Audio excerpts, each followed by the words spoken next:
Welcome to the Christmas edition of Fast Forward. I'm very proud to introduce our oldest and most unique interviewee to date, Dr. Michael Fleet. Welcome. And thank you for inviting me. No problem at all. It is absolutely my pleasure. I'm going to read you a headline. Medal for man who mapped Antarctic. That was the headline in the Newbury Weekly News in 1972. That man was you, Dr. Michael Fleet. So I'm very excited to have you here today for you to tell us about how you were awarded the Polar Medal. You went to Buckingham Palace to get the Polar Medal for your work on the British Antarctic Survey. Tell us, why and how did you manage to get that medal? Well, to put it very simply, I finished my degree in Southampton in geology. I was looking for a job, and one of the jobs I applied for was with the British Antarctic Survey. And in due course, I got the phone call and the interview and the medical, and I was taken on. And not long after that, I was on board the Royal Research Ship John Biscoe, sailing out of Southampton down to the Antarctic. So what did you do, or did everybody that went to the Antarctic, did everyone get a medal? Is that how it worked? It did in the very first beginnings when Scott and Co went down south. As time went on, so many people were going south, relatively speaking, that I think they decided it had to be rationed a bit. And so by the time I went down in 1961, I was 61, 64, they were down to 12 medals being awarded every 4 years. So you spent 2.5 years in the Antarctic. And what was it about the work that you did in the Antarctic that awarded you that medal? I don't know for sure, but just talking to people and so on, I can have a bit of a guess. One was I did 2 years. Another was I did a lot of major sledging, which is the tough part of it. At the time, there were quite a few other people around doing other jobs. A lot of them were just stayed in base because of the work they were doing. They might have been studying ionospherics and just had instruments which they read, or meteorology. And so that was a rather easier life. And the people like myself, the surveyors, geophysicists, they had to go out and go to their work, which meant sledging. And of course, 4 months sledging is quite arduous, to put it.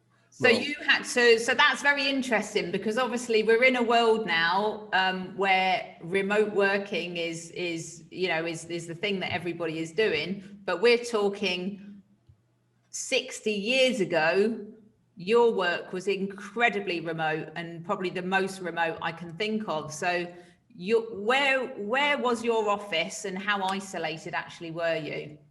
I had a very small office in the base hut, which I was hardly there to use it, but the real office was a tent, a 3-man pyramid tent, and that's what I lived in for the 4 months. That's what you lived in and worked in? And well, the work was going out and getting to all the bits of rock that I could get to. And of course, being in the Antarctic, a lot of rocks were covered in ice anyway, so there weren't all that many, but that was my job, to get to them, record what they were and identify them and so on, get samples. So your trips to work were on this occasion was 4 months. How far away were you, and in what conditions did you face to get to your office?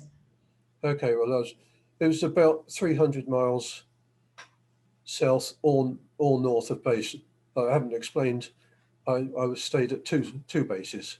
One was Hope Bay at the north of the Antarctic Peninsula, sledged south from there.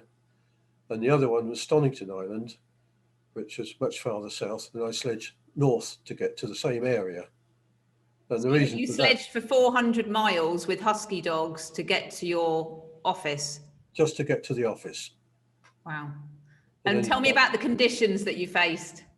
Well, the conditions, I just say it took about 3 weeks to do that distance anyway. Wow. So commuting to work took 3 weeks. Wow. Oh, gosh. 3-week And commute. back. Yeah, so, Wasn't very crowded, though, I don't suppose. no, we didn't see anyone else. No. Not quite true, but we did link up with another sledge party, but basically, no, we didn't see anyone else. Uh-huh. So the conditions, well, it depended on the time of year. Half of it was done in the depth of winter, and the other half in the summer. In the depths of winter, we had temperatures down to minus 40 centigrade, or minus 40 Fahrenheit, if you like, they're numerically equal. Bit chilly then. Those were the coldest temperatures we had. We had very strong winds and blizzards. Once you get the wind, the snow is whipped up and you can't see a thing.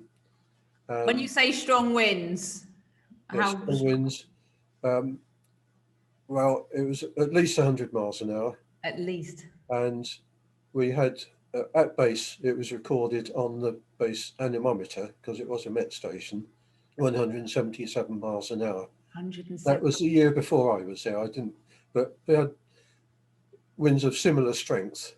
And they were quite common. How did you survive in winds like that? Well, you just hunker down. You get in your tent and make sure it's well guided, and you just stay there till the wind stops. So it wasn't like that all the time. There was sudden like hurricane type winds, and then you hunkered down, and then you carried on. Did you? Yeah, that's right. Yeah, hurricane force. That's force 12 on the Beaufort scale. If mariners use, seamen use that. Yeah. So what did you have to? So it took you 3 weeks to get to work by sledge, hurricane style winds, minus 40 temperatures, and you lived in a tent for 4 months when you got there. Yeah. What did you have to communicate with? Well, communication. All we could do was keep in touch with our base. At base, they had a radio. And we had a smaller, well, small, it was quite a size and heavy actually. It was an old army set. It was a much weaker one. So every evening, the base would call us up. It would be Sledge Alpha, and that's how we would know. There might be 2 or 3 sledges, so Sledge Alpha, Sledge Beta, and so on. They'd call us up, and we would return the call. And our radio wasn't powerful enough to speak back. We had to use Morse code, da da did it, etc. I've forgotten most of it, but SOS is did it, da da da did it. I didn't actually use that though. Didn't need to. You had to do. Did you get trained on Morse code then before you went? No.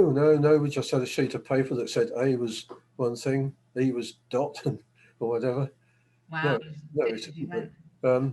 And so when it's your turn to reply, you write down your message, and well, quite something slightly amusing, I suppose. I was doing one once, and I wanted to say weather, and so I started off W E, whatever the Morse code was, and at the other end, you couldn't make out what I was saying, and because my Morse code wasn't smooth, it went we, at, her, which is still weather, but with spaces. And he thought I was trying to tell him, well, where are you then? So, well, the weather is. Oh, God. How long does it take you then to write a single message? Well, they were very brief. So 10, 20 minutes at the most, I would think. Wow. Yeah. It's just confirming that, we're all well and didn't need rescuing or anything like that. But sometimes we might not be able to make contact for a week. Really? The reception just wasn't good enough for that. So you could have found yourself in some really sticky situations if you'd have needed to speak to them. Yeah. So what were the kind of any of the hairy kind of situations that you did find yourself in? Didn't actually have any that I had to report.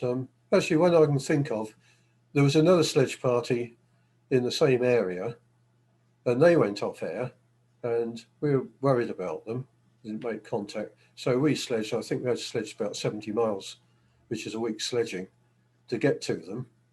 And we went into the glacier called Drygalski Glacier, and we found them.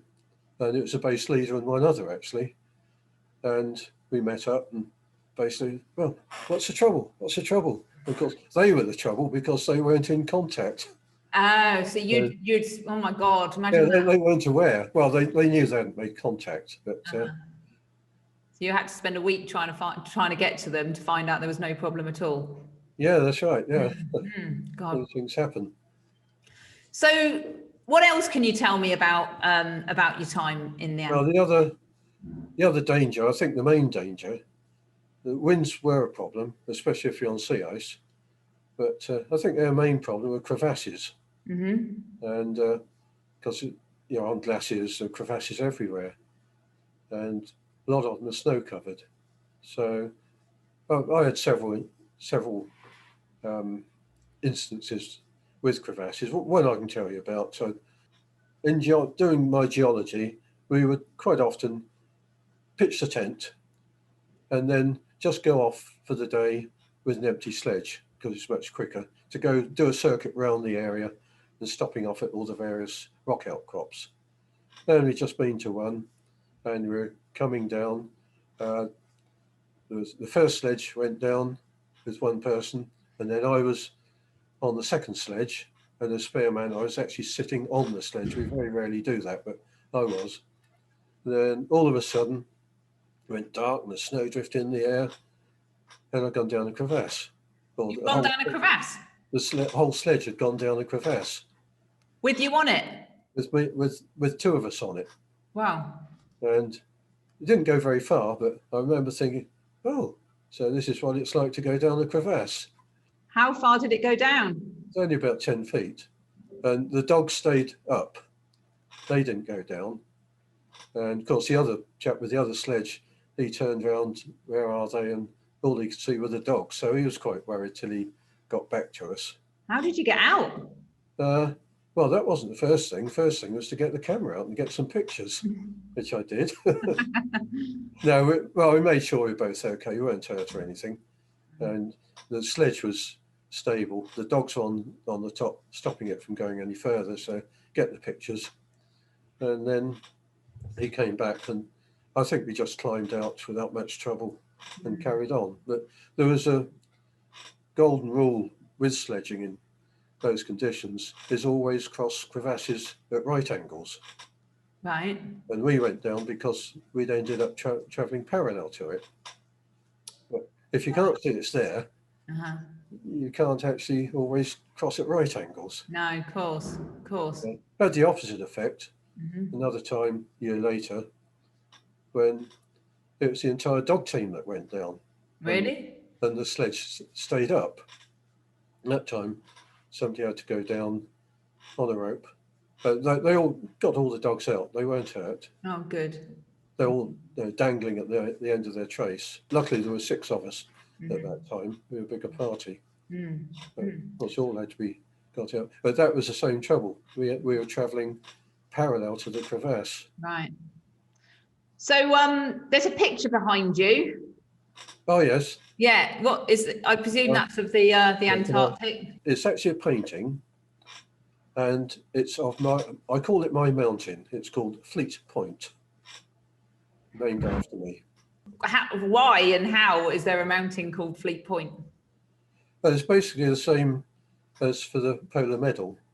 But the reasons, I worked in the air, did the difficult sledging work. And then what I didn't mention before is when I got back to the UK, we were contracted to spend 3 months writing up our results, minimum. But then there's the option to spend 2 years and write it up. And I did a PhD and a British Antarctic Survey scientific report, which was published. Right. So I did that. And I think that's why I qualified for that.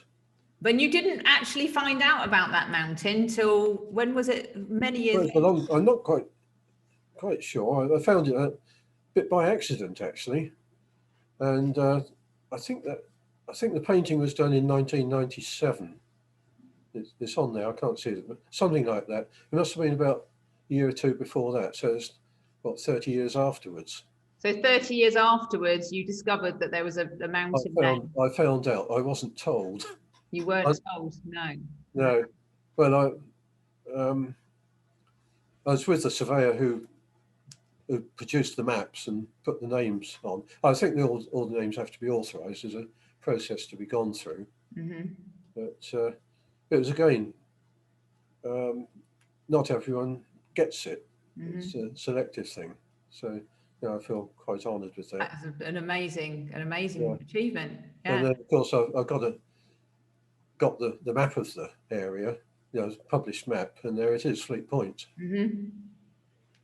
Wow, that is incredible, absolutely incredible, and that's amazing, and it's so rightly so. You should have it proudly put up there. What I did have the pleasure was, once I'd found out for myself, we were a six-man party in the second year that went up, and we were 6 working together, but in 2 separate groups of 3, and the other 5, they all got mountains or glaciers or whatever. Mm-hmm. And I had the pleasure of ringing them up and telling them. Oh, that's really nice. Yeah. Oh, what a lovely story. Yeah, amazing. So what we haven't spoken about yet is the time when the sun didn't arise above the horizon. As you corrected me previously, I said it was dark the whole time, but that was the correct term. So yeah, tell us about that time. Yeah, well, this was my second year, and the critical location thing is you need to be further south than the polar circle. If you're south of the polar circle, at some stage in the winter, the sun sets and doesn't rise for some time afterward. At the polar circle, it just does it for the one night and up again. As you go further south, the period is longer. And I was some 90, I think it was 90 miles or so south of the polar circle. And there it stayed below the horizon for about 2 to 3 months. And it seemed a bit longer because of the mountains, because it needs to come up higher to get over the top of mountains. So now you mentioned about darkness.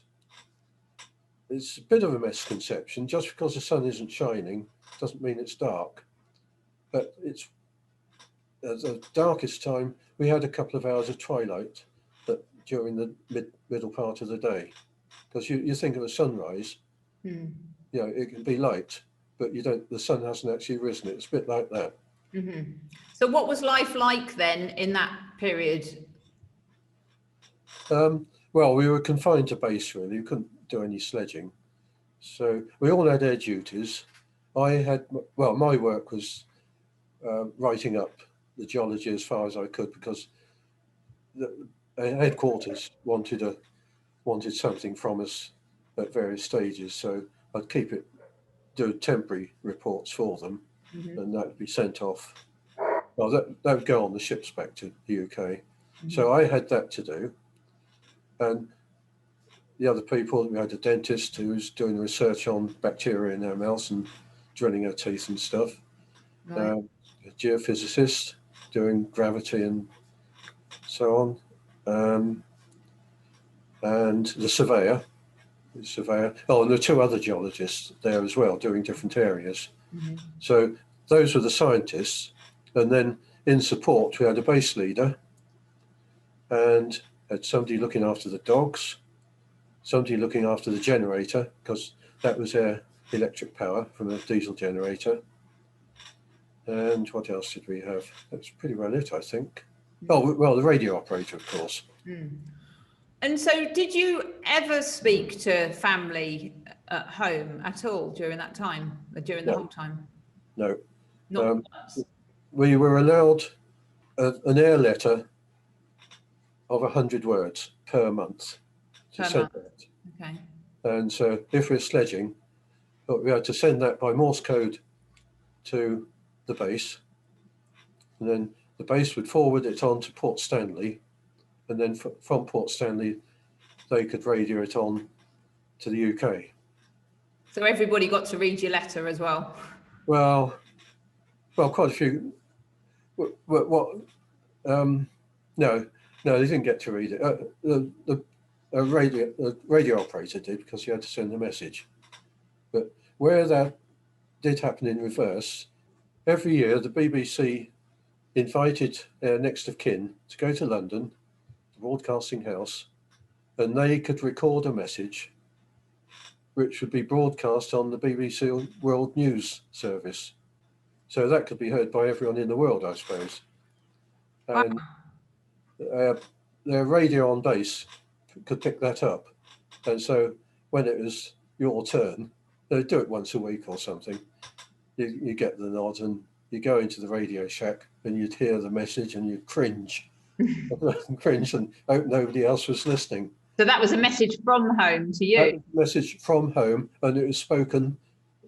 We could hear the actual people speaking. So so who would be sending your message to you? Well, it was my mother, my father, and my sister.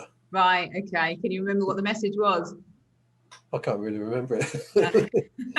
I do actually have the transcripts somewhere. Wow. Of what they had to read. But you'd hope that they weren't getting all soppy and embarrassing you in front of all your friends. Was a bit. Yeah. I'm sure everyone was the same though. Yeah. Well, because you were only, 21? I was 21 when I went south. 1921. Wow. Yeah. So most 21, while a lot of 21-year-old, university graduates would be having the time of their life, going out partying, you were over the other side of the world, having an even better time. Having an even better time. Yeah. So no parties or anything like that for you? No. But having a really good time. And you weren't short of supplies though, I think you said. So you could have had a little rave up if you wanted. Yeah, actually my second year, we all had other duties apart from the main one, like me being the geologist. We each took turns to be on cook, which is the worst thing for me. Bases varied. We had 3 days on and then the others take over. So you do that. And then there's what's called gash hand, which is a general dog's body for doing the washing up, emptying the toilet, generally. Did you rota it then? Did I? Were you on a rota for the different jobs? Yeah, I was a rota, yeah. Yeah. So keep the fires burning. We had coal fires for heat. And feed the dogs. Dogs had to be fed. And that could be interesting when it's blowing a force 12. Yeah. Actually, not quite. If it was that much, we wouldn't go out. But we did have to go out in some pretty foul weather to feed them. Bring in water, blocks of snow to fill the water tanks, melt them down. And Saturday mornings was our scrub out. We all got down on our knees and, as a general tidy up. So the things, we had to do just to keep ourselves going, really, just to run the place. So what was your most memorable moment, would you say? Memorable? Yeah. Oh dear. Probably on the crevasses, actually. What, when you fell down the crevasse? Yeah, I think so, yeah. Yeah? You wouldn't forget that in a hurry, would you? No. Yeah, I think so, yeah. Yeah. But the whole thing, really, all the snow and the ice. And what's the difference, would you say, between when you went out on your expedition to how they do it today? Well, I wouldn't swap it. The people I've spoken to were glad we went down when we did. Yeah. And that's nothing to do with all the ice melting and disappearing. It's the way they do it. The way they do it now is much more efficient work-wise. They get much more work done. But the lifestyle, it's real exploration stuff there. The difference is, like I said earlier, it took 6 weeks on the ship just to get to the Antarctic. Yes. Now they can fly direct to the base in a couple of days or so. The usual route is down to Port Stanley or the Falkland Islands, and then the British Antarctic Survey has a -7 that goes from there down to Rothera, which is the main base. It's all centralised at Rother anyway now. Mm-hmm. When I was there were lots of smaller bases because you couldn't travel between them so easily. And instead of taking 3 or 4 weeks to get to my field area, they hop on a twin otter plane, and they get flown there in a few hours. And do they stay in tents for 4 months? They do in the field area, yes. Okay. But they do it mainly in the summer. Mm-hmm. Right. It's, a lot easier to deal with. They still get the winds, but they don't get the low temperatures and the short days that we had. Well, it's been an absolute pleasure to interview you, Dad. Oh, You are my hero. Thank you very much for sharing your story, and I'm sure the British Antarctic Survey will love to hear about this as well. Merry Christmas. yeah, and the same to you. It's quite a pleasure talking about it.